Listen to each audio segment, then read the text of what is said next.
Wanted to take the opportunity to get some of your peers up here and talk about what we're seeing here, what we're introducing, what technology that we have, what products we have that we're showing off today. If you've been in some classes, you've probably heard some things about autonomy, and if you aren't aware, this tractor to your right here is our first fully autonomous machine that we will be demoing here this year. So it's a tillage piece of equipment.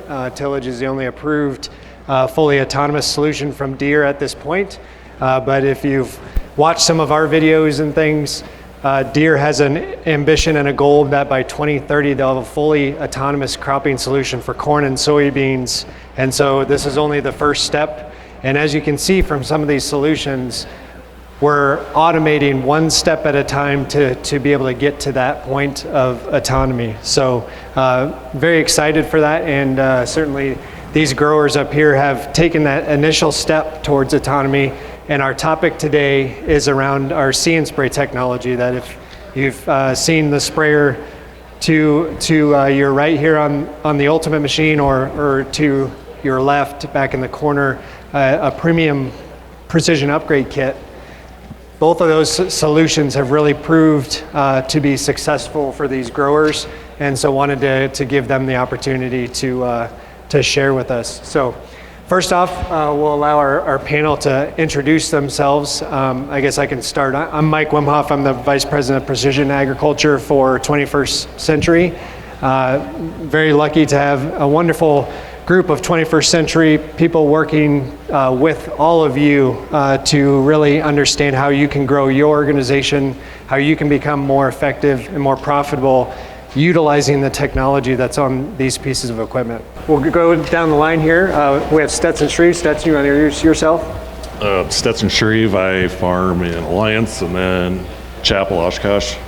Hi everyone, my name is Anne Deutsch. I'm with John Deere. I'm a territory rep for 21st Century here. I'm a product specialist, and I work with demos with autonomy, the combine, sprayer, and tractor and planter as well. So I'm going to provide a little color up here today from the John Deere side. Alan Welp. I farm Ray, Colorado, and I raise corn, sugar beets, and wheat. I'm Reid Ernst with Anderson Ag Enterprises. We farm at Haxton, Colorado. And I'm Dan Anderson with Anderson Ag Enterprises, also out in the Haxton area, dryland irrigated. Reid runs the sprayer most of the time, so I'm just the guy that pays the bills. So we thought he would definitely add something to the fact that he knows more about it than I do as far as the operations of it. So, and like I said, a wonderful group of customers that have taken that leap in the See and Spray technology. So thank you all for taking the time to join us. And we got kind of an interesting group here because Andersons have had a machine for a year. Alan, you've had a machine for a year, and Stetson, you're just diving into it here this year. So I guess to start off with, why did you make that decision to go to See and Spray technology? We demoed it on corn. We did 2 pivots. One was weedy as heck. I think we had a run rate on the See and Spray of like 82%. And then we moved to the next pivot over, and it was clean. And I think we down and back on a pivot, we used 10-gallon product, so a whole acre on the pass. So that, I guess after I demoed it and seen that, I ordered 2 sprayers with See and Spray that day. So we were pretty well sold on it. We're all no-till in our operation, so when a sprayer is our main tillage tool, so we look at them as a very, very important part of the farm. We actually base this decision really on economics and a lot of numbers, and unfortunately at the time it was still somewhat of you're going to step out into the unknown, because even 21st Century, I think, was trying to figure out exactly how you use them, the applicability of them, but we thought we could run numbers and make savings out of it and make it pay, so that's one reason we got into it. Well, ever since the concept of See and Spray come out, I was always intrigued. And then when I ordered a new sprayer, the price of the See and Spray was relatively high. And then John Deere in 21st Century came out with something that made it look a little more attractive. So I decided to give it a try because, like I said, I've been intrigued by the concept and the benefit of the savings and less chemical use. Sure. And maybe to add to that, kind of the next question, besides chemical savings, what has been the biggest surprise of the technology maybe that you didn't expect? Besides less chemical, it equates into more efficiency. We're able to load up once, and if you're spraying 5 gallons an acre, you're covering 320 acres with a 1,600 gallon sprayer. When we're only spraying 50%, we're getting 600-700 acres out of that one tank load. So you're cutting out those 30-40 minute fills going to and from the field each time. And just the machine-wise with the Ultimate, we really enjoyed the upgraded boom track. It was a lot more efficient and just worked. It stayed level and rolled over terraces and terrain a lot nicer. I wouldn't say that it was really a surprise, Mike, but I think the technology works. There's not much other way to say it. We were incredibly impressed with the technology side of it. We had a few more mechanical problems that weren't spray related. That's just, that just happens, but the technology is incredible. Yeah, and to add on to that too, during some of these demos when we get out there, I think one of the surprises is that your field might look clean from the road, and then you get out there and those cameras can see almost like the size of a fingernail. I mean, they are so specific on what they're looking for and seeing that you're surprised at what it's picking up, and that your field might not be as clean as you thought it was from the road because that technology is working so well. So if anyone's interested in doing a demo and seeing and believing yourself, we'll have a machine available this year too to get out and see what that machine can do. It was like Dan said, it works. It surprised me. I started off with a very simple field of just volunteer wheat and just used Roundup, and I mean it did work. It stayed clean for quite a long time. And also, like Reid said, you covered a lot more acres without filling up, so the efficiency. Yeah, and we leverage the technology on our test farm. We have a farm just up here, up the road at Severance, Colorado, and we leverage the same technology on our farm to be able to try out See and Spray and other technologies. But really, one of our biggest takeaways also was that it didn't impact our output, our yield either way. It really did work. We didn't have weeds as tall as corn, and we were able to just use See and Spray technology without having to worry about not catching any weeds and catching those, as you said, Ann, weeds is the size of your pinky fingernail. So, all right, maybe shifting a little bit of gears, thinking about the operations center and the data coming off of this machine. Those cameras are obviously collecting millions of images as it's running through the field at up to 15 miles an hour. And processing those to determine if that's weed or crop. And then there's the analysis side of it. So I guess, how have you leveraged, maybe Stetson with you with your demo, or Anderson's and Alan, as you've used it, how have you leveraged the operations center and the data that's been in the operations center to help you make some decisions? So far, we haven't done too terribly much with Operations Center, but having a year under our belts, we're able to start looking at those weed pressure maps that it's being generated and how the See and Spray charge is changing. We'll be able to keep those cameras on for more fields and generate those maps that'll help lead to what fields we want to get to quicker, what fields we need to target, and kind of could lead to which chemistry we want to use down the road.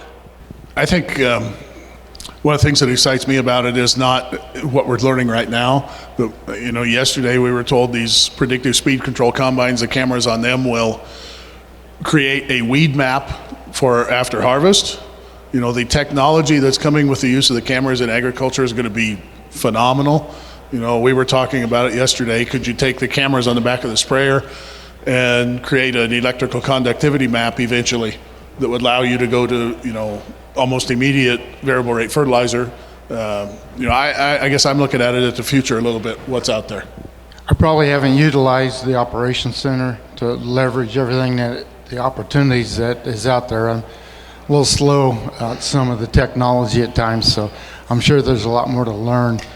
One of the things that we did notice by looking on Operations Center is that on the corn, I used it a lot to spray a dicamba product, Status or straight dicamba. And my son noticed there's probably a yield advantage to the corn where it didn't spray the chemical on the crop. So that was one of the things I was surprised by, a benefit that might be out there that we need to explore further. That was one of my bigger selling points too, is you can hit it with a hotter rate of Status or Diflex or whatnot. We usually have 10, 15,000 acres of corn that may not need a post spray, so it's whether you go out there and hit it with a hot rate and ding your corn, or you let the weeds, what few are out there, go. So that's going to be a big seller on that. You don't have the dicamba injury.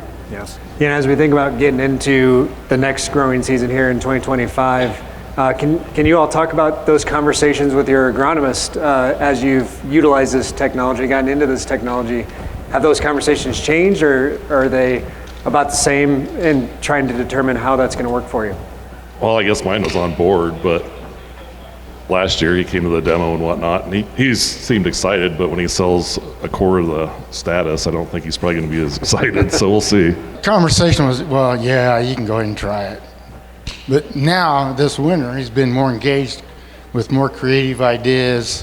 What other chemicals can we use and how can we make it? So, I mean, it's a process.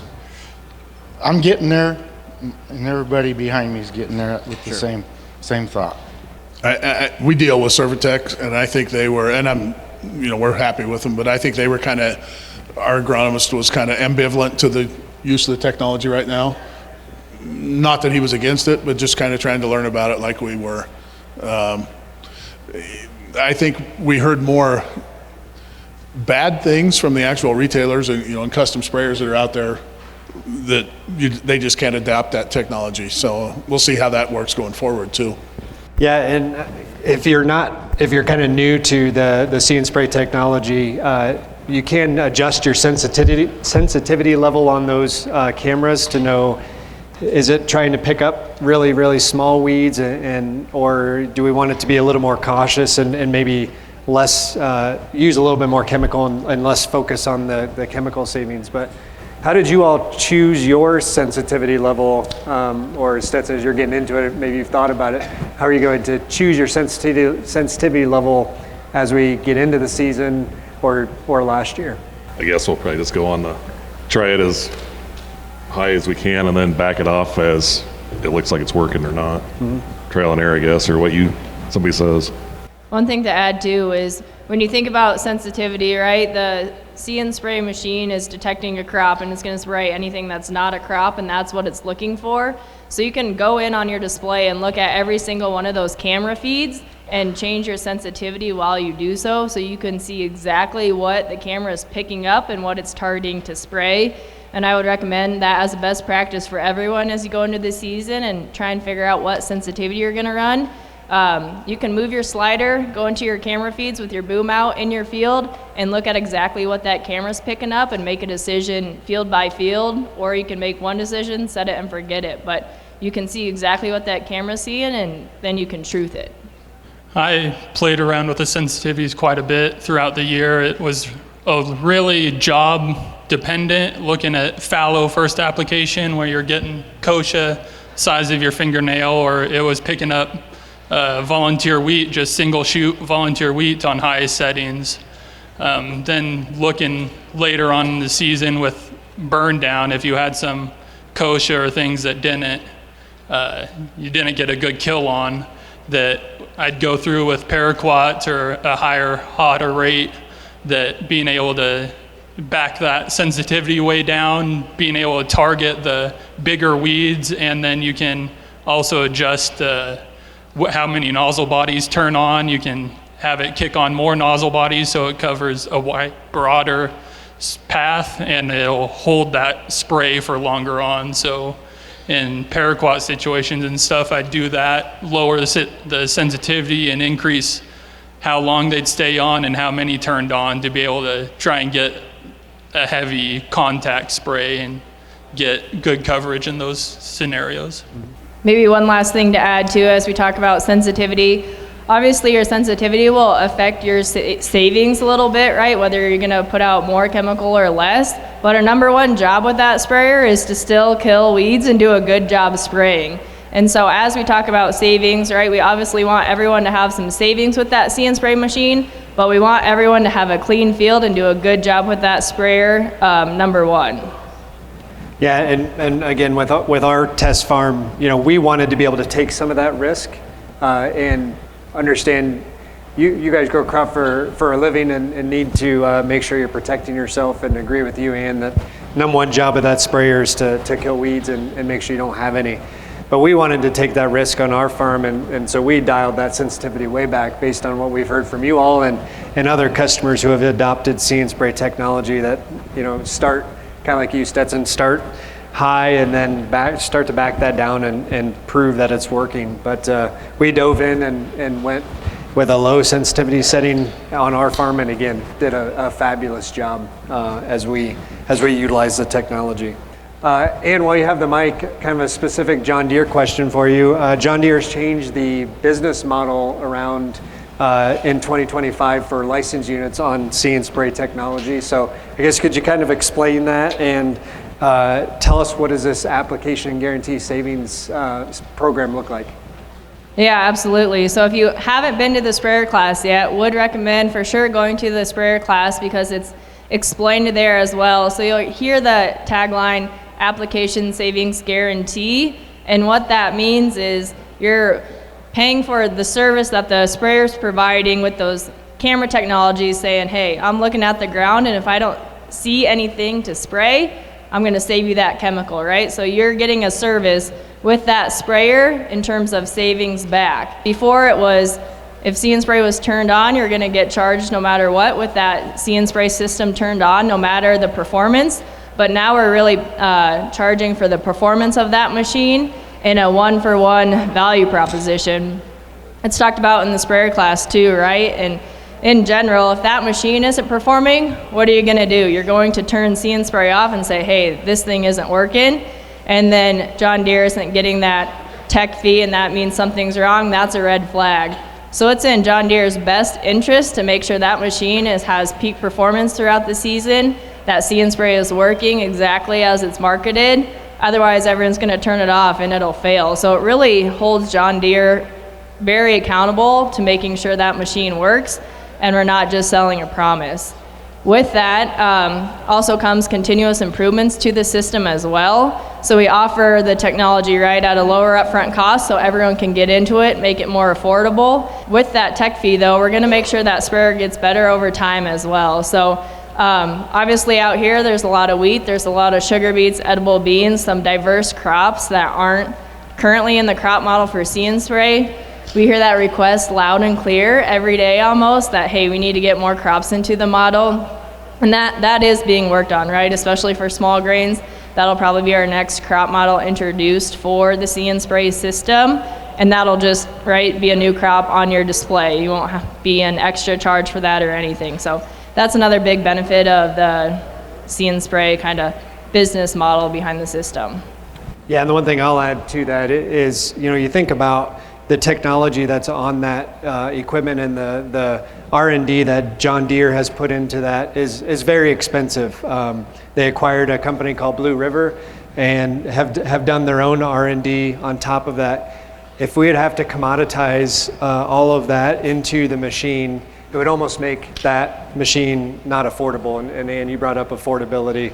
And so Deere has really taken the step to say, we want as many customers as possible to leverage this technology, get the savings out of it that we want them to, and be able to move forward and pay for that over time and kind of share that cost with your peers. And what I love about thinking about the technology is those images being taken by that sprayer are being used in a artificial intelligence model to continue to make your operation better, but also operations across the world that are utilizing this technology. So it's really a benefit of how it gets better over time. So I would encourage everyone to go out. We have a couple ROI calculators online, and really, even if you do napkin math, right, pencil it out and see how it could work for your operation.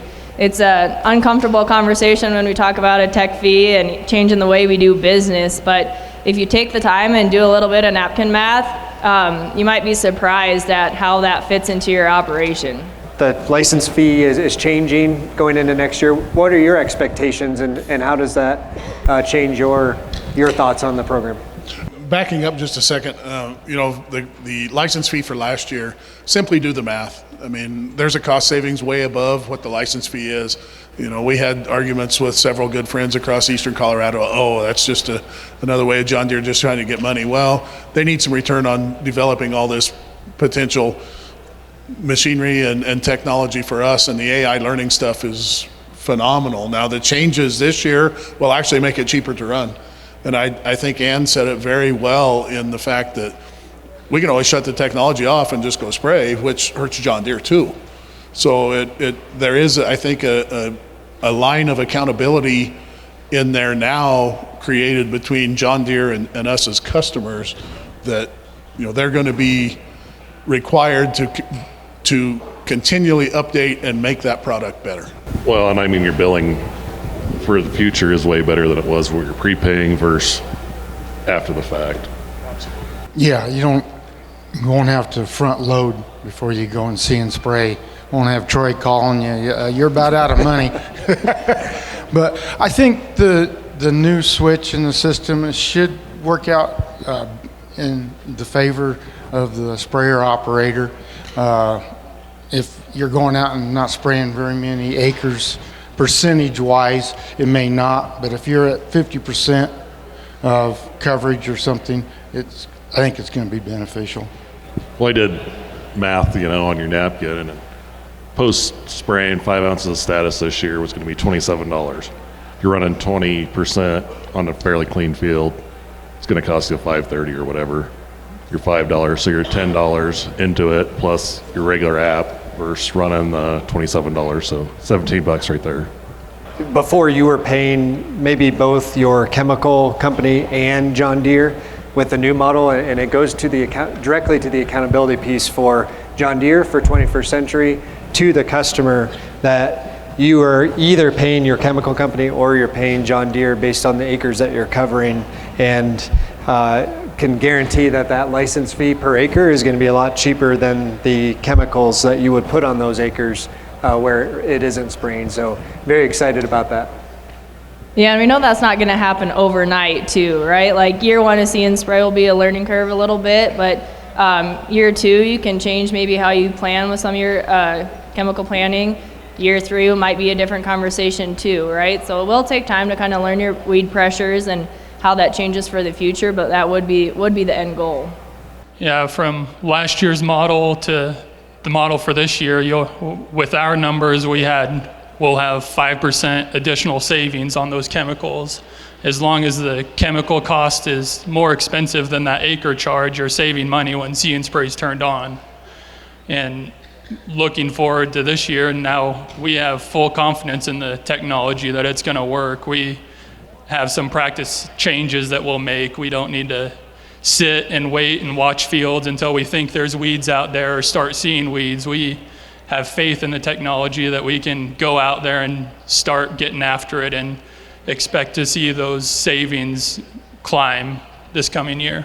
Maybe one other question I want to dive into here is, Andersons, you guys have an Ultimate machine, and Stetson and Alan, you both have a premium machine. I guess based on those comparisons, what do you kind of expect out of each of those different types of machines that you guys have? Well, I don't know. I like the idea of the pendulum on the Ultimate boom, which I don't have. That's one of the challenges that I have with my premium machine, is going across sprinkler tracks and keeping that level at the right height so the cameras don't go into default. Mm-hmm. So, I make it do. You just slow down and go across them slower. But I like the idea of the fiber boom. Sure. I guess we run floater tires half the year, so that probably will help on the sense somewhat. But yeah, I mean, it's more simple with a single product versus a dual tank. But I guess we'll find out if it works or not. We enjoyed the dual tank, especially looking at, fallow and corn too. You're able to broadcast out of one tank, and you're able to use See and Spray out of the front tank. And you're not just limited to that. You can run the tanks combined if you just want to fill both tanks with the same product and go and spray normally. So it was for the flexibility aspect of it, it was very useful on our operation, we thought. Right, the main difference is dual tank with Ultimate and single tank with Premium. So there's another loading complexity with the Ultimate machine over there due to the dual tanks. But if you haven't visited our friends over at SurePoint there, I'd recommend go talking to them. They have a product called Quick Draw, which makes loading the Ultimate sprayer tenfold easier for you guys. And we talked about it earlier. You guys have a Quick Draw, and it worked really well. So make sure you talk with SurePoint on their Quick Draw system too, on the challenges with loading on Ultimate. Just a last couple of questions here.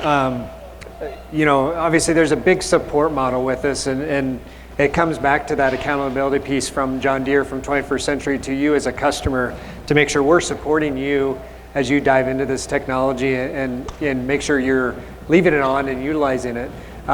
So what type of support do you expect from 21st Century and John Deere as you utilize this type of technology on your farm? Well, I guess I've been with 21st Century since I started farming, and some days it's a challenge, some days it's smooth like anything, but at the end of the day, they never leave you hanging. We've always worked through our problems, whether it's a big one or a little one, but they're always there. And we were giggling about this earlier today. I think last year when we bought ours, 21st Century knew about the same amount that we did as far as how we wanted to run it and stuff. So we kind of learned a little bit together. I think 21st Century now knows a lot more about it. The guys are really good. Guys that are getting into it, like Stetson over here, that first year, I think you know enough about it now to really add some benefit to guys. Now we're going to continue learning with 21st Century into the second year, but just being there. I mean, I think it's more. We all know pretty much mechanically how to run the sprayer, but I think it's more the technology side of it and making sure that everybody understands the license fees and the way that works. I think was something that came up several times last spring with us, and just the operation of the technology side of it more.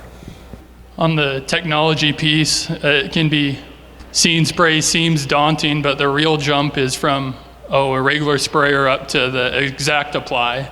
When you're looking at a See and Spray, it's just a matter of turning it on and turning it off. It'll do it itself. Being able to know what nozzles you want to run with the ExactApply, how to manage the pressure, the speed systems in that was more of a learning curve than adopting See and Spray. Yeah, there was a huge learning curve, but 21st Century and their staff was there behind me all the way to educate me and answer all my silly questions as I was trying to learn how to do it. But once you do it once, I mean, flipping back and forth from regular spray to See and Spray, getting it set up it's just a matter of moments. It don't take very long at all. Yeah. Well, and if you don't have See and Spray, the ExactApply though is worth the money. It's a trial and error, but it's worth the money going to. No, and that's a good point. The comment I had is really understanding your goals, and that goes with any technology that's on the equipment. What problem are you trying to solve, and what goals do you have out of that purchase that you've made and that investment that you've made, and making sure that we at 21st Century work in lockstep with you as a customer to understand those goals and how we can help make sure that those happen. And there's no better way than with See and Spray to see those immediate savings and know that you're going to get that ROI out of that machine as fast as possible. So Dan, if I could steal a comment from you, I know you've said this multiple times to me that of any machine on your farm, the last thing you would want anybody to take away is your Ultimate machine, because you've never seen a machine produce an ROI as fast as that thing has. And I love to hear that and know that those goals have been met, and it's something we can continue to expand upon to get even better going into next year. And I think the other piece of that, Mike, is technology changes so fast anymore, and as more artificial intelligence comes about, more machine learning, I would challenge 21st Century to stay up to date with what's coming out next. Because to those of us as producers out there, that may be the next. That's almost as important as what's here now, and how we want to shape our organizations for the future. What would you like to see next from John Deere and specifically on the See and Spray technology? I guess mine is sugar beets. I want to see sugar beets. We've heard that a couple times. Yeah, like I said, Ann already covered it, sugar beets. Yeah, small grains is the big one for us. Wheat, fallow, and in-crop, just the grass distinction would be beneficial. And fallow, being able to just throw a Roundup into the broadcast tank and kill everything and really hammer the kochia and palmer and stuff.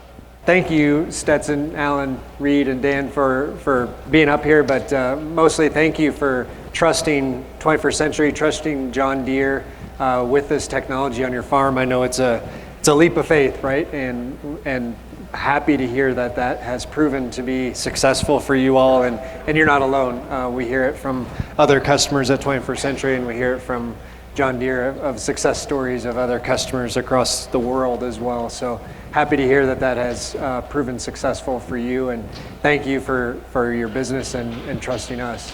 And I would say one thing, if anybody in the audience has any questions, we'll gladly leave phone numbers. You can always come out and watch it run. You can drive it yourself. We don't care. It's fun technology. Yeah. And Anne, thank you for being a part of this too. And we are lucky to work with the equipment manufacturer that we do. It's a wonderful partnership. They're always here for us, giving us that latest information so we can stay ahead and make sure we get that information to you all as you're thinking about some of these decisions. So thank you for that, Anne. Yeah, and we want you guys to be successful as well, right? For anyone who's getting a new premium or ultimate machine for this season, make sure you're talking with 21st. Make sure we're set up for success to have a successful spraying season. We're in lockstep with 21st on making sure all these machines perform the way they should and that everything's set up and ready to go. So don't hesitate to reach out to 21st and make sure you know how things are supposed to go and how we're going to be set up to have a successful season. And thank you again for taking the time to be here at our second annual High Plains Ag Expo, where we can show off See and Spray technology and all kinds of technology that is coming from these pieces of equipment, all under one roof with all of the experts here. So don't hesitate to reach out to anybody with a 21st Century logo to help answer any questions that you may have as you're listening to these classes, and I know these folks will be happy to answer questions as well. But thank you again, and have a good afternoon.